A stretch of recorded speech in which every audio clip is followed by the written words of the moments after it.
Well, let's get it over with already. Oh, let's do the trucks already, Josh. It's time. I once went to Warsaw. We're going What I saw. to a town called Pex. Through the windows pressure tanks, I guess. of the train. That's not what I was hoping for. No, not at Parking all. brake engaged. Disengage with space. I wonder what button I pressed. Oh no, everything's going bad, guys. Was depressing. Yes, we're in Warsaw from the Bowie song with the same name, and we're going to Pex. Stop! From the Torn Hawk album, Let's Cry and Do Push-Ups at the Same Time, which features a soaring electronic number called Return to the Peck Deck. The Peck Deck? Yes. What is a Peck Deck? I assume it's a balcony in a gym where you can work on your pecs. Oh, the Peck Deck. That's cool. Overlooking the, the quad forest and the glute hole below. Funny jokes. I'm sorry. No, it is a funny joke. They're going to be labored tonight. I have nothing. No gas in my tank. This trunk is a lot more gassy than I am. Although I'm also very gassy, ironically. I feel like this has been a running thing on trucks lately. We got to stop doing these every week. I mean, that's one solution. The other one is that we could reorganize our lives so that we're not perpetually exhausted. You're right. We should. I don't think it's the fact that we're doing half an hour of trucks every week that is. No, but if we weren't doing it every week, we would at least have some material saved up, right? That's the theory. People don't like the materials ones better than the immaterial ones. I guess you're right. We like sit here and just kind of shit ourselves, and I mean, that was, but and people love it. That's not you're doing that thing that I do where you wallow when you're not feeling good, Josh. That's what that was. I'm not actually upset. You're not shitting yourself. You're talking, and people like your personality, and they like my personality because we're charming and intelligent and clever. And and really bad at driving trucks. I'm just gonna wrecking ball my way all the way to Pex. It's that kind of day, huh? Yeah. Well, it's in some way an admission of defeat. I'll be honest. The week got away from me. The month got away from me. The year got away from me. My life got away from me. But the point is that we actually do have a theme. We came up with it when we went to the grocery store earlier. Yes. And I was in the process of buying my milk and beans and chard. Mm-hmm.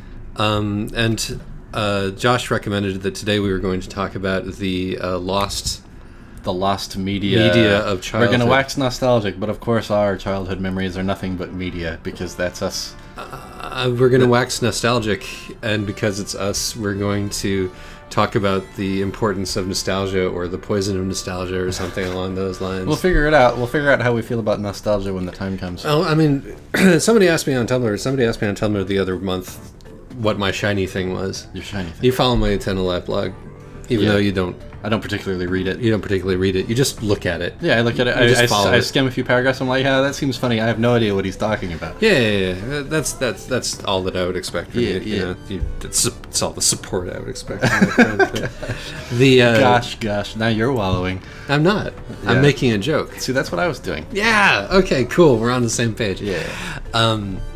Point being that, in broad terms, all the characters in Nintendo, they got something happened to them in their childhood. They're desperate to get back to it. That forms the kernel of their motivation. That is what we call the shiny thing. The shiny thing, the power to bring about revolution, something eternal. But yes, the shiny thing. And so, did you decide what yours was? Now, of course, I wouldn't tell a stranger on the internet what my shiny thing was. That would be like, would you tell me on telling a witch my real name or something? I'm struggling now to come up with what mine would be. I feel like that is an essentialist way to view one's childhood. Well, the other thing is that the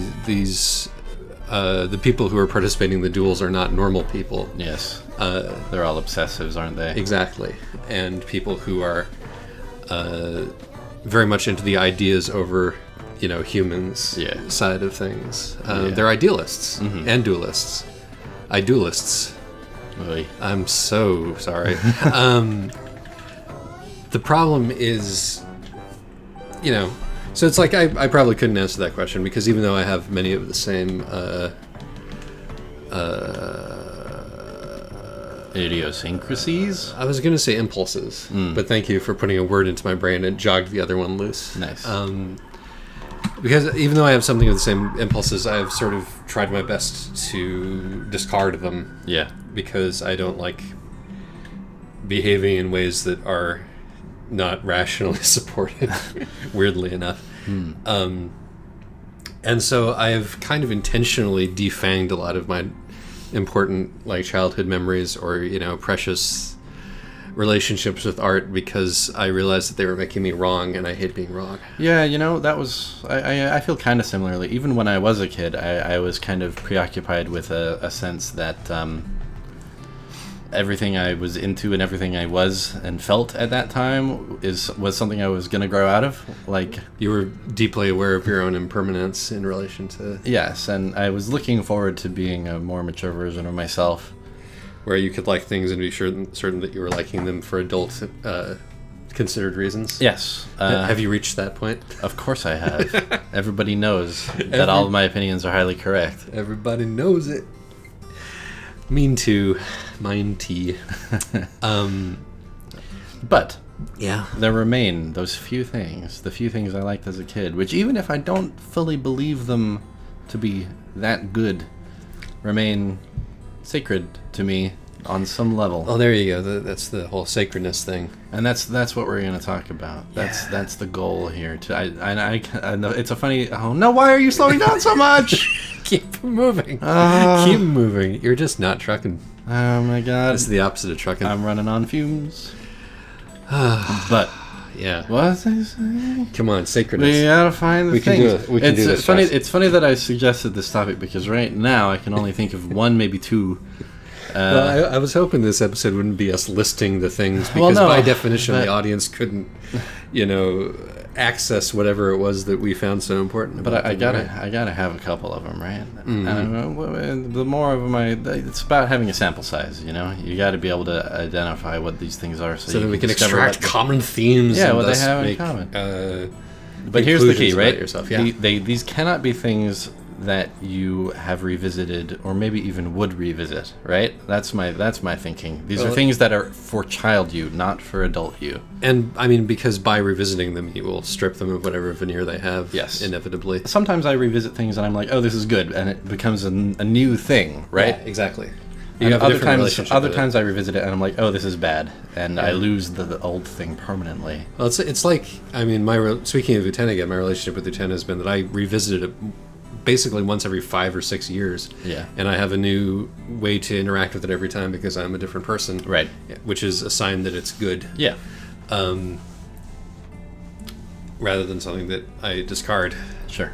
But yeah, no, there are definitely things where it's like, it's fine to leave that where it is, but it's also things where it's possible to revisit the thing and to be like, I'm incapable of having the same interaction with this that I had when I was a child because the gulf is vast. Yeah, you never. I mean, with anything, you'll never have the same interaction twice. Right, but it's like, if it's vast enough, it's not like, oh, it's ruined for me. It's like, oh man, I can dimly remember how that felt. That's interesting. Yeah. You know, that's true.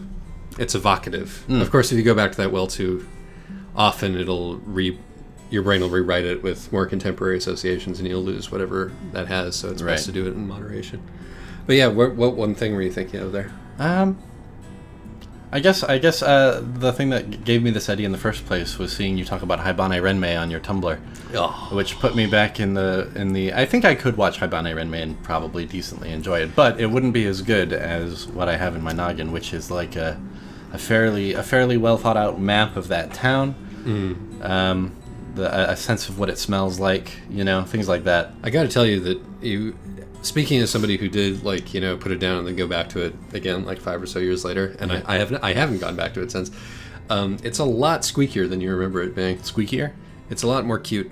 Oh no, I remember it being super cute. It's just that I was amenable to that at the time. Maybe it's more cute than I remember it being, or maybe like, yeah, I had lost my. Even at the time, I could tell that its kind of rustic European charm was a bit of a poor facsimile, but it didn't really matter. That was kind of what gave it. That was what made it feel weird and alien and cool, you know. Yeah, I mean, it also was meant to be a contrast with the deep hole of melancholy at the core of the story. Which right. Made it, you know, make sense. I'm upset by this bus that I'm stuck behind. He's probably obeying the speed limit, but. Oh no! Wow! This is a more thorough driving simulation than it usually is. Yeah. because we do definitely appear to be stuck in traffic in a tiny backwoods road. With a long drive ahead of us. Or a back road would. But no, yeah, as a teen, I went through a bunch of animes that, you know, in the way anime kind of gets its claws into your heart, right? It felt kind of precious to me. Mm-hmm. And another one of those was Azumanga Daioh, and that's one that I am certain that if I revisited it, it would prove itself to be not so good. But I will say for Azumanga Daioh, I think there's a lot of things that have tried to imitate it, and they haven't quite achieved the same cocktail of the funny and the warm. I insist that Nichijou is a better interpretation of the same trope, but it's much less warm, and that's part of why I like it. Right. I mean, yeah. The warmth, I think, if I were to view it now, would seem insidious. You know. Well, I will share with you a memory of watching Azumanga Daioh. Mm-hmm. And I was sitting there and I was watching. It was the graduation scene. The kids are all in their pink uniforms. Mm-hmm. They're all in their the warmly golden hour lit gymnasium / cafetorium auditorium hall, and everybody's singing and everybody's crying, and I'm crying, and then this thought occurs to me, which is just like, this show is. The reason that everybody's crying here is not because, oh, this is a milestone we're going on with our lives. Right. Everybody's crying here because this is a funeral. Because youth is it. Yeah. There is nothing beyond youth in this universe. Youth is amazing and precious and wonderful. But then it's just the void, man. Yeah. And the show ends and all the characters effectively die. Exactly. And the whole and everything that you would expect to happen in adulthood is also crammed into this youth space, right? And which is why all of the really uncomfortable sexual stuff is in there, and all kind of it's like it's super fetishistic, yeah, to its very core. And part of what it's fetishistic of is the usual, it's Japan stuff, and part of it is just this space is too warm, too inviting. It's insidious. Yeah, that's what I said. Kind of broken. I agree, but yes, we're not here to put this in the adult box. Indeed, I'm not here to look at it again. I was just sharing the moment when my interaction with it really just shifted in this really irrevocable way. I mean, because that's part of what you were talking about. Those moments when you lose that. Right. It's like when I could no longer listen to the Azumanga CD that I had bought when I was in college, where all the characters sing cute songs and be like, "Aw." Yeah. And now I'm just like, "Huh." Can I tell the truckers about the time I caught you singing that in the supermarket? Oh, yeah. Tell the truckers about that. Well, I just told you. I told them already. Which one was it? It was one of the... God, it was the only one that I remember how it goes, which makes it a miracle that, I was able to catch it. But it was one of the Osaka ones. Yep, that's the one. I caught you whistling that, and I was like, that sounds familiar. Wait a second. I outed myself by recognizing it. You outed yourself in order to implicate me, which you did. And I was like, oh, dear. Whatever pretense I had to having ever been cool is gone now. Not that was ever even remotely an issue. We met over Homestuck. Sure. But yeah, no, it was a moment of being uncomfortably recognized. Usually you can sort of pass under the radar with that kind of stuff. Yep. Oh, God, what were the fucking chances? It's not a bad song. It's such a specific little thing. Yeah. I don't know, though. I think whatever it is I had with that show was genuine and good. Maybe it was awful. That's another part of it, right? Yeah. Because the things that you love or the things that you have this sort of relationship with, redound onto your identity in some way. Yeah. It's hard to... Here's my chance to overtake. I'm going to use the corner like a bad driver. I mean, as we've said on the trucks 17 bazillion times, it's hard to be, to be critically engaged about something and to really love it at the same time. Yeah. Although I think it's important to try. Yeah. Because both of those things, being critically engaged and being genuinely absorbed and loving something, when you can manage those them are at the both same important. time is when you've hit the apex of artistic experience. Yeah.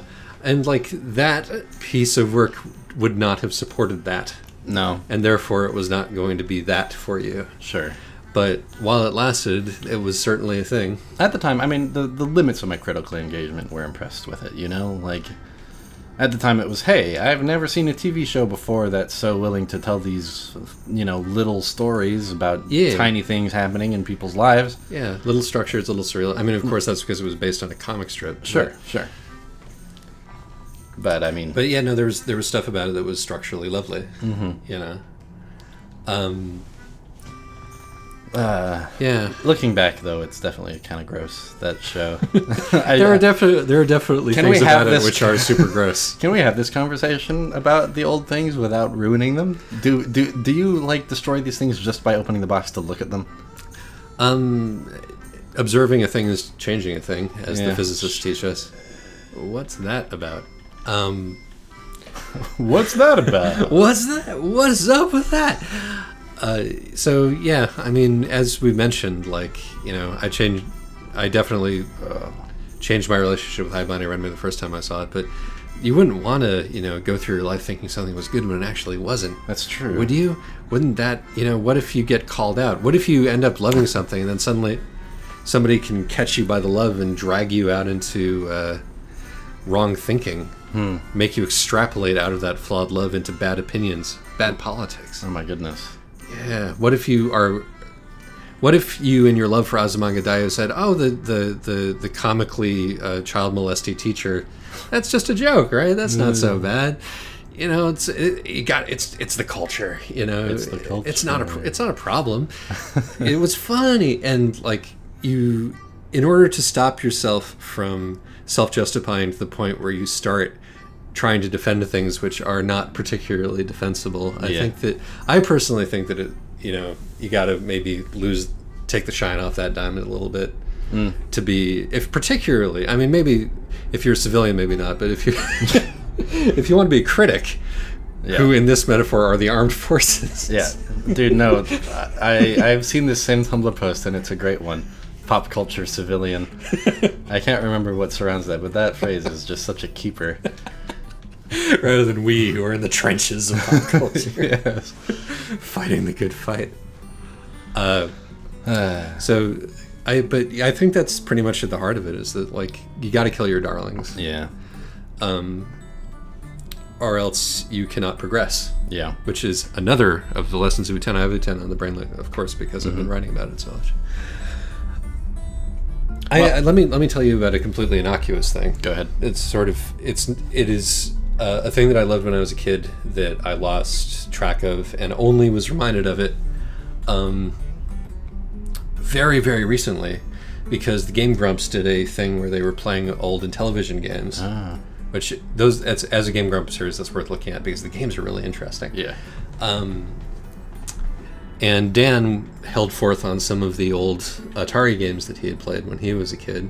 And one of the ones that he mentioned was a game called Seahorse Hide and Seek. Oh my. Which I had not heard that phrase or thought about that game in, I think, well over 20 years. But it all, well, not well over 20 years, but like in about 20 years at least.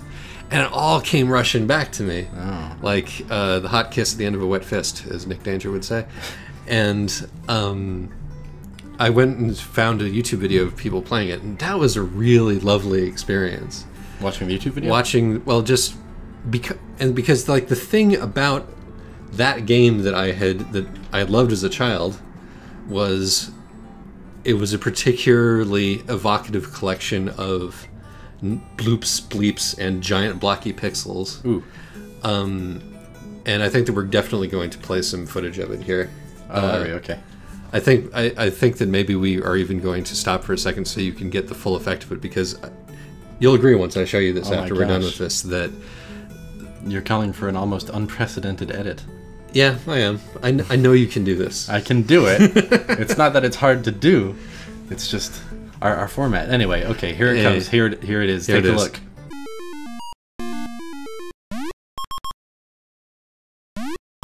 There it was. Yeah. So you see what I mean? I do. Wow, those bloops. Those bleeps. That seahorse, right? They're right. It's really the prey fish more than the seahorses that are the evocative things. But it's like yes, those pink crayfish with their kissy lips. Good try. Closer, maybe not so much. But anyway. Point being that there is no content in there to relate to. There's nothing critical to engage in there besides the fact that it is a deeply, and maybe not to you because maybe you had to have been 5 when you first played it or something. Probably. Like, on the one hand, I have the collection of like, oh my god, all of these noises, which are very specific, were in my brain for a very long time, and still were in my brain somehow, but were completely lost to me for an enormous amount of time. Yeah. And so like the little puff of that coming out of whatever lockbox it was stored into is great. Yeah. And also the feeling of like serious fear that I had playing this game as a kid, like legitimate fear of being eaten by these prey fish. Even though when you watch the video back, you can tell that this is like a game that would not present any difficulty for anybody over the age of 5. With their gnashing, razor-sharp teeth. Oh, am I closer? There definitely are some gnashing teeth involved. It's fun to like note because that's an authentic emotion. Yeah, like being afraid of a couple of blobs of humorous fish pixels. Yeah, is a real emotion. It's interesting to like get a shot of that from that long ago when the feelings that I feel as an adult are way more complicated than that as a general matter. So yeah, and it is funny how so much of the content of the nostalgia brain is just these tiny details and things like that. Like the noises the Half-Life 1 menu made for me are just cooked into my brain. What's that? Is that the music from the game? I assume this is the music from the game. It's the intro to Marathon 2. Oh. Yeah. God, that's like a horrible... It's such a bad piece of music. Yeah, it really is. Speaking of, like, Marathon is a game where all of the sound effects are just... But Marathon is a game that I revisit every now and then. It's not part of this category, but there is definitely that primal element about it. Nostalgia has definitely gilded that terrible piece of music, though. Yeah, I will always enjoy it. But similarly to that, like I had a game on the PS2 when I was a kid. Isaac is making a frame. Yeah, it's very pretty, right here. Looking. I feel like we've commented on this thing as we passed it before. This kind of fantasy castle. Mm-hmm. You suggested I drive towards it, and I told you there would be an invisible wall. Oh, God. They need to add a plane mod to this. That would be so cool. Mm-hmm. Fly over it. I bet you'd see Truck snow clip. Yeah, I bet you'd find that the skybox is far closer to you than you would think. I imagine that you find that there's a bunch of holes like in the world where you don't drive through it, like a lack of continuity. Yeah, no, it's Swiss cheese. But anyway, I want a Pollution trucks. I want to fall through the map. I also had a kind of synesthetic game that I loved when I was a kid called Rez. You know about Rez? Yeah, that's the one where they sold you a vibrator with it that your girlfriend could amuse herself with. Yeah, the guy who made Rez has always been interested in the whole girlfriend thing. I don't think was the intended use. He's always been interested in like making it into a full body experience. I'm just gonna blow right past this. Oh yeah. And I think he must be very excited that he's finally been able to re-release it on VR. Mm-hmm. And in a way that sounds amazing to me, right? Like, okay. I think you've just forgotten what brakes are in this trucks. Yeah. Like revisiting this game that I had. It's a mere 5 levels long, right? But every one of them I could probably run in my brain right now, you know? Hey. But I feel like if I were to go back, how would you react if you went back and played this fish game? Do you think it would be fine? It would probably be fine. That kind of thing ages gracefully. This game, yeah. This is a game that you played with a square joystick that had a joystick and a button, and that is how you played the game. Whoa. And I don't recall if you used the button in that game. You might have. I don't remember. But yeah, no, that's far enough back that the experience of playing it would not be the same. But yeah, I unfortunately have essentially mined all of my nostalgia games, and I have put a lot of them on the internet. Yeah. Or at least a couple of them. We ruined one of them at length on our YouTube channel. Yeah. So, at least in that particular respect, it's lost to me. I think that it would be, like, a more analogous experience would be reading something like Stuart Little, or maybe The Dark is Rising, or one of the other books that, or like going back and reading the Prydian Chronicles, or Narnia. Yeah. Something that like was very important to my brain at one point, and which I imagine would just seem like entering a completely strange world, which I would interpret completely differently because I would be reading it having already been exhausted by words, rather than like the omnivore that I was at that point. Yeah, I could talk about some books, but first I want to finish talking about Rez. The thing about Rez is that at the time it was released, its music was kind of cutting edge, back in the Dreamcast days, right? Nowadays it would come off as cheesy 90s techno piff. Cheesy 90s techno piff. Yes. They've added a new level to this game. And remarkably, its song... Is it scored with some tasty 2016 D&B? No. I mean, at first, it's one of those video game songs where the part part that you play through mostly is a remix of the actual song, and the remix is a lot better than the actual song. But I've been trying to figure this out, if this is like admirable or regrettable. Is that the song is like shamelessly 90s vocal trance, like to the T. Right. And in the game part, there's like a nifty little remix of that vocal line, you know, kind of cut up and put back together into a new melody, which sounds good, but it's also like a 4-measure long loop that just keeps going. Right. So, in a way, I can admire the commitment to the idiom. But I feel like if I if I went back and touched this one, it would shatter into a kind of sickly plastic vision of itself. Even though it would be so amazing to revisit. I mean, imagine revisiting your nostalgia games in fucking VR. That would be deeply it would be something. Weird. Yeah. I mean, there was an analogous but cannot be the same experience of going back and, you know, playing a rezzed up, polished remake of one of the old games, but that just feels wrong and bad. Usually. Man, once upon a time, the fucking castle in Super Mario 64 felt like a mysterious world pregnant with mystery and gravitas. Yeah, but now that Dark Souls did that remake, we can experience it in. That's a callback to a video that probably very few of you watched. Yeah. I'm gonna blog them though. You're gonna blog my solo Dark Souls video? Yeah, I'm gonna. Even though I walked call into it solo, like you're in most of it. Sorry, I genuinely didn't know you were recording it when I walked in and sat down and said hello. We were talking for like 2 minutes before you figured that out. The first thing I'm gonna go back and listen to it and see if when my you watch register changes when I realize that I'm being recorded. I think when you do that, you'll find that the first thing I say when you walk into the room is "I'm recording." But I didn't hear that. I did welcome you in. I think I mean the part of that video when you were there was better than the part where you weren't.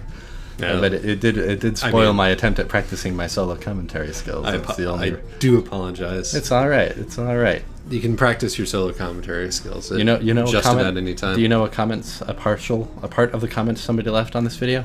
What? Surpriseic. Bizik. Jesus, that makes me sad. But you know, and it makes me happy exclusively. But no, books. I wanted to, when you started talking about books, The Hitchhiker's Guide to the Galaxy. Hey, yeah. That was the book that made me want to become a writer.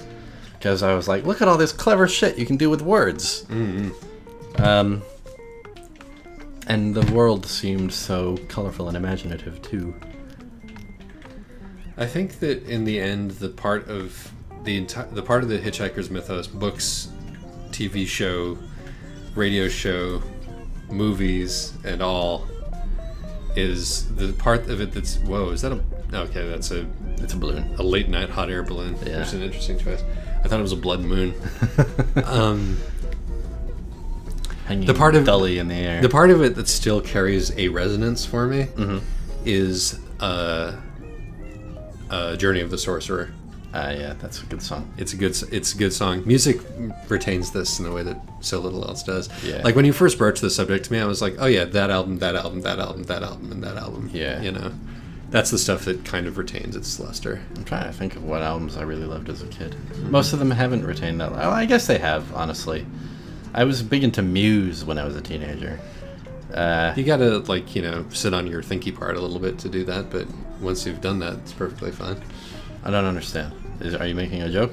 No, I mean, like, you can go... I mean, that's bombast, right? Oh, yeah. It's like, you can go back... You just have to shut up the part of your brain that is like, And, no, yeah. It's just like I hold that Muse had something. They played the guitar very impressively. Yeah. He has a killer falsetto, that man. Yeah, no, I don't doubt it. Yeah. I don't doubt it.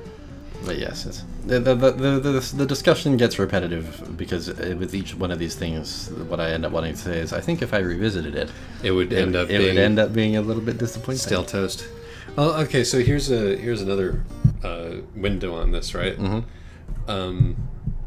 And I think we've talked about this on Trucks before, but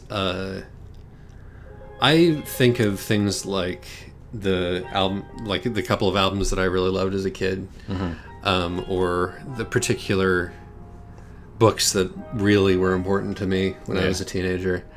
I think of them as elements of my identity. Sure. Yeah, Boards of Canada, come on. Yeah.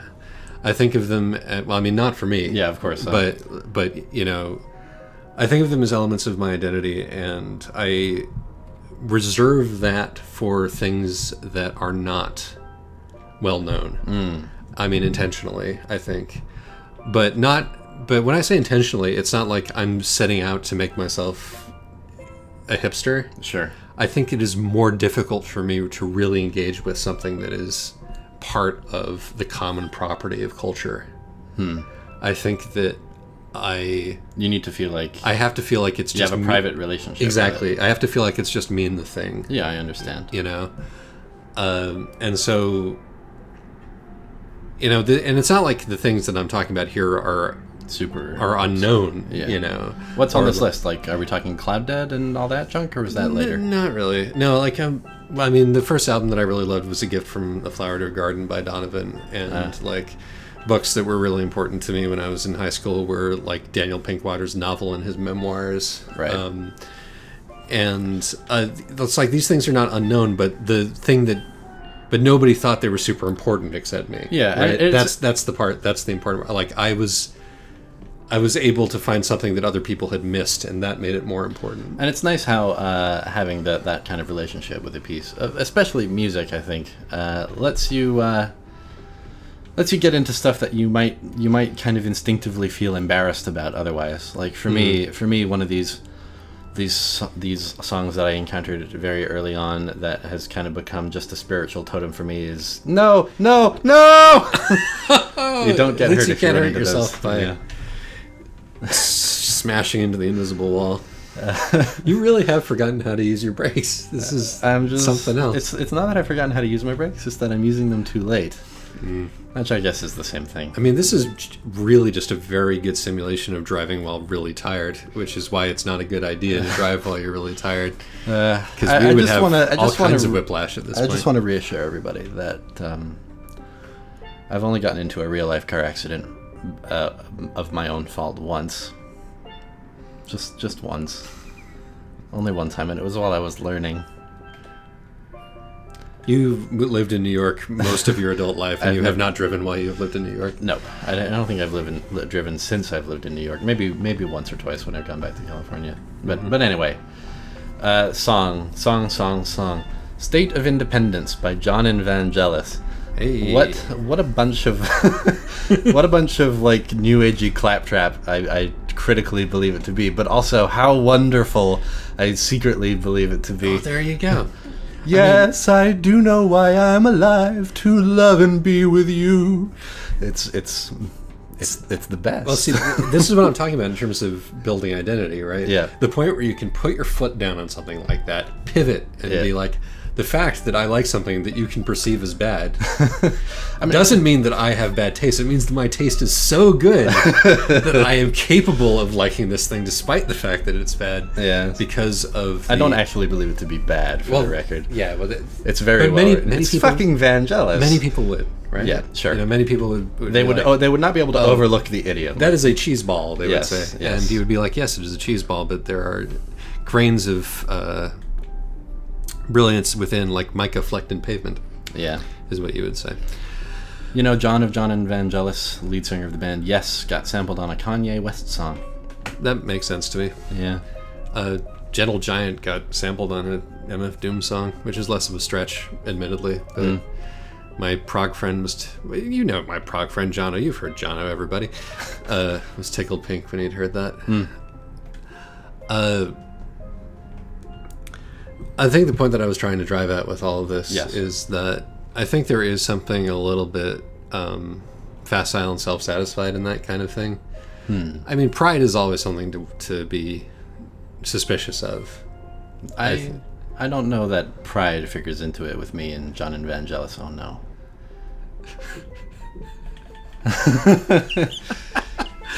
This is becoming funnier every time that you do it. And now I think my engine is busted, or there you go. Just have to restart it. Oh my god. I genuinely think let's do it again. Yeah, let's just drive a wreck into town. This is like ice level trucks. Ice level? You know, it's like one of those puzzles where you can only walk in one direction until you hit the wall. I thought you meant it was, on the level of ice. No.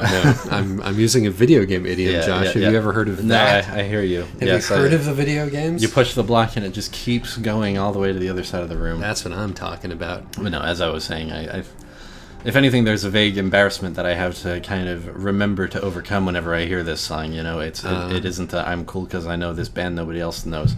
It's more this, like, to my higher cognitive function, this sounds really stupid. But, like, just, do you feel what is happening in my chest as I hear it? I know, it's one of those. I just, like, I value those instances which are not super common. Yeah. Where I can feel something in my chest enough that I will make my higher brain accommodate that. Yeah. I will not let it wince. Yeah. I will make it actively search for justifications for why this is great. This, by the way, is what the Wachowskis are all about. And then wear it as a badge of honor. No, I mean, I admit that, but, like, unfortunately, my personal wavelength is sufficiently far away from the Wachowskis that I get hit full wince by it. It does not touch my soul gonads. Yeah. Unfortunately, and that makes it a really trying experience. And, like, eventually, I mean, I think that initially when you get into this kind of thing, you're like, I'm going to show everybody the things that touch my soul gonads, and I'm going to be really disappointed when it doesn't communicate itself to them automatically. Yeah. Even though, like, it's on the basis that it doesn't do that you were attracted to, or that I was attracted to in the first place. And that's when you learn the fine art of properly explaining how to enjoy a thing, which is difficult and can be insufferable if you do it wrong. Sure. But is a gift to the world if you can do it right. Yeah, totally. That's why one wants to be a critic. I think. I think that is definitely part unless of why you do one it because you want to pick on shit that isn't good, which is also a lot of fun. Yeah, I mean, I think that and there's no reason that you can't deny yourself the elemental pleasure of jocking a chump. Yeah, but poking the good holes. The good holes. But yeah, no, I mean, I think that you would agree that the major value is in being like, no, turn your head like 3 degrees to the left and squint, and then you can see God. Yeah, Yeah. It's not a science. No, it's not a science. And turns out it can be hard to remember why it's important occasionally. I saw a Tumblr post that I saw that I've seen before, past my dash. It's about the world's worst critic. Have you seen this Tumblr No, I haven't. post? It was the person who basically reacted to the advent of modernism in art with like elemental disgust, which he backed up with pseudoscience and wrote, a book called I think it's called Degradation or something along those lines. Yes, classic. And then the Nazis picked up on it. And do we have this guy to thank for the whole idea of cultural decay? Or? I mean, of course not. Yeah. People have been talking about that since the fall of Rome, and I'm sure before that. But he was the standard bearer for the idea that degeneration, that's what it was. Right. Degeneration. Isn't that what you called it before? I think I said degradation before, which is not as poetic. It was degeneration. It was the idea of having to defend culture against this sort of multivalent decay, where, like, from... They're not even drawing pictures of things anymore. Right. I can understand having some problems with modernism, but I'm imagining that this guy's problems were so fast. This post is incredibly long and it's great. It lists all of the things that this guy did, which you can see people doing to this day. Like, he said, this is a symptom of developmental problems that this person has, is why they're making this kind of art. This is sexual perversion is why he's doing this kind of art. This is, and all of this stuff. Right. And within, like, for the next 100 years, you can say that what he was trying to shut out was just like an embarrassment of riches. It was an artistic flowering that was almost unprecedented in its scope and depth. Yeah. Which is why, like, this is the thing that you can do as a critic. You can help people see, or you can help people deny that they see. Yeah. And if those people happen to be holding the reins of power, you can feed them a justification for burning massive quantities of great art, and also the people who made them. Yes. It sounds a bit like we are... this is a big change in subject, but it sounds a bit like we're getting a little close to a conclusion which it is often tempting to draw, which is that negative criticism is in some way lesser than positive criticism. I've caught myself thinking that from time to time. It's not. I mean, that's not true. It's once again a way you have to consider in what direction relative to the culture you're facing when you do it. Yeah. Like, are you kicking down, or are you uppercutting? Is it if it is and like, part of this is that you have to trust your gut, and this guy clearly saw, like, that this new stuff its star was in the ascendant, and he wanted to push it back down. Sure. We stand athwart the course of history and say, stop. I'm sure to him it seemed like he was uppercutting. That's... Yeah, well, maybe. I don't know. I don't think that he would have... He definitely didn't perceive it as being in some way, like, above him in terms of its class or its, Well, no, but... cultural thing, but... Neither do I when I make fun of Call of Duty. Yeah. I mean, I would say that it's hard to tell. Also, I like Call of Duty. You do, right? I was like, that's a weird thing, because I can't remember the last time I heard you make fun of Call of Duty, and it seems like kind of obvious thing for you to do. You would kind of feel ashamed of yourself afterwards. I think Call of Duty gets a bad rap, right? But there I am. Like, I'm saying, like, it's valuable to stop and look at Call of Duty and recognize what's valuable about it. Well, because that's the thing. It's like, in our cultural framework, like in Call of Duty, is the default reaction. Reifying the default reaction is generally not particularly worthwhile. When I make fun of Fallout New Vegas, how about that? That's something people love. When I make fun of it, I feel like I'm basically just being a grumpy nerd. A dick to them. I mean, you wouldn't say that the ascendancy of Fallout New Vegas was culturally symptomatic important of some sort of cultural malaise, and if you did, you could tell you were reaching. Sure. I think that we can't deny ourselves the pleasure of bagging on things that we think are bad. Yeah. Or that we don't have to deny ourselves that pleasure, but also got to remember to do it in moderation. Got to try not to needlessly alienate people. Right. Got to make it funny enough when you do it that people don't feel personally attacked. Sure. Or light, or clever, or whatever it is that you need to do. One justification is that you do it so that you bring the good stuff into sharper relief. I think that's bogus. Yeah. I think that's bohonkus. I don't think that you need... I mean, sometimes, like, if the thing that you like is specifically fixing a hole that you had long perceived in a thing, I think it's fine to call people's attention to that hole. Sure. And be like, but this thing fills that hole, Right. I mean, and ultimately, of course, I don't think that I would. I'm not going to say that being the angry video game nerd is morally wrong. No. I am going to say that it is about a tenth of the cultural worth of saying something, of like illuminating a way in which something is good. So we have arrived at that conclusion that we seemed momentarily hesitant to arrive at. I mean, I think if we have another conversation about this later, we'll walk this back. But right now, I'm kind of failing to come up with a good argument to do so. My essential justification for being rude about things that when I'm rude about them is that occasionally it's like, well, this is politically retrograde. Sure. And sometimes it's important to put that out there so that, again, people can examine it's not so much that they can examine the media, it's that they can examine the parts of themselves which are critically uncritically accepting that, and think about the ramifications of these cultural messages. Right.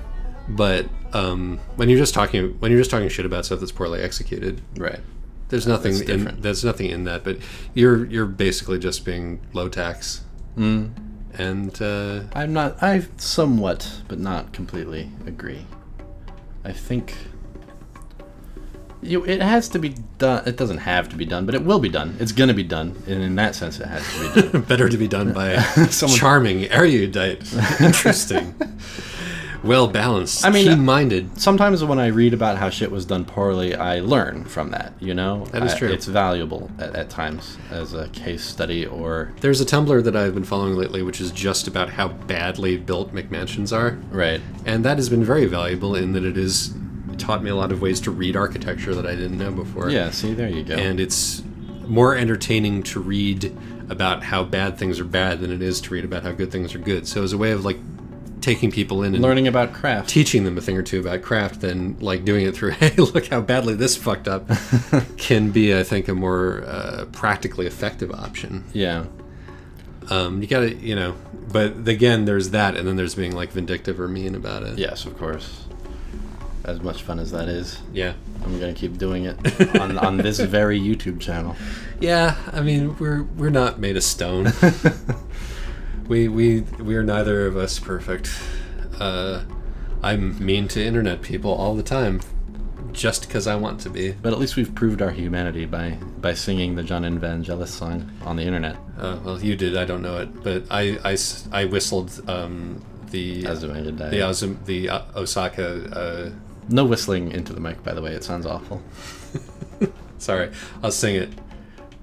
Please. I'm ready. Do you know the words? Oh, God, no! I've killed everybody on the bus. It looks like there might even be a person on the bus. Don't you know something ga inda yo? Don't you know something? No, daro. Don't you know something daro? Dochiraro wakarande. It's kind of catchy. Nantoka naru yo. I'll be try. Something. Yeah. There you go. We've bared our souls. I'm sure that song is close to your soul, right?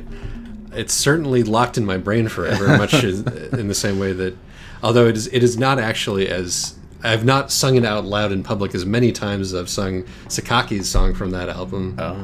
Itori boche nante yame yo yo. Kokoro wa shoujo de parashuto. Yeah. I think to get you to do the thing where I sing John Evangelis from your perspective, I'd have to get you to sing some Baby D or something. I'll sing Baby D. Yeah, no, see, you'll own that kind of thing. See, you have an advantage because you're in a band and singing doesn't feel... Yeah, I mean, not that I am a good singer, or that I sung in that band. But you're a fine... You do sing in that band occasionally. Occasionally I do. You're a fine singer. Singing Baby D is, like, fun, though, because her gymnastics are just really entertaining. And I've had this song stuck in my head forever because I just quoted a bunch of it, which in itself was quoting the Song of Solomon in a Utena-esque, but it's one of my favorite songs. And it should be terrible, right? I mean, speaking of critical, it's like she just over eggs the pudding and she can't stop herself. Right. It seems like that's the point. It shouldn't be good to sing like, here's truth, your song would make an angel choke. Here's justice, a robin eaten by a worm. That shouldn't be good. Yeah. But she, being who she is, has the right to do that, and it's so great to hear that coming from a place where you can accept it as legitimate and sincere. Yeah. We need more romantics. We need it's tough to do, man. You have to be so beaten to be able to do that in a way that registers, especially in this day and age. I feel like that kind of thing is just, in another time. What the hell is this glass? So it is weird reflective properties. I think it's just an alien substance. Oh shit! It's City 26, I was and so you missed your hypnotized. turn. But no, we're in another time. I think these kinds of things might have gotten along okay, but we live in hardened times where it's important for your work to be cool. And Are you calling for a return to the post-ironic days of 2002? No, I'm calling for a return to 18th century romanticism. Oh, geez, that was some fucked up shit, though. Well, you want to be like Mary Shelley and lose your virginity on your mother's gravestone and keep your dead husband's heart on your desk. Yeah, see, that's the kind of thing we need. I'm cautiously optimistic about that. A dose of it. I mean, the thing about the Sense8, right? There's a sequence in that show where all the characters listen to one of their fathers play Beethoven, and they all flash back to their births and cry. And somehow the show gets away with it. Oh, that's the thing. It's the hardest thing to do. It's like you try to do that. I mean, first of all, you have to not wince, and like I know you in wincing. I mean, the show. That's the thing about that sequence, is that the show knows that you'll wince and forces you to wince, even if you wouldn't have, because all of the birth sequences are very graphic. I mean, but what I'm talking about is like you throw up a shield of irony. Yes. When it touches you. No, yeah. The show attacks it. Holds your head under the water. It attacks that ironic distance on two fronts, both with that distance on maybe three fronts, with the Beethoven, the crying, and the birth. The Beethoven, the crying, and the blood. Yes. I mean, I'm with you. I mean, that's why I like anime, because occasionally anime goes for that thing. Yeah. Anime is, if nothing else, a great repository of sincerity. Mm-hmm. But it is tough. It is hard to be courageous and present when you're aware that you're doing things that are dumb by any objective standard. Yeah. Is it an objective standard? I think it's a subjective. It's a cowardice, is what it is. Yes. It's a cowardice. We have to we have to own our foolishness. I'm taking off my shirt.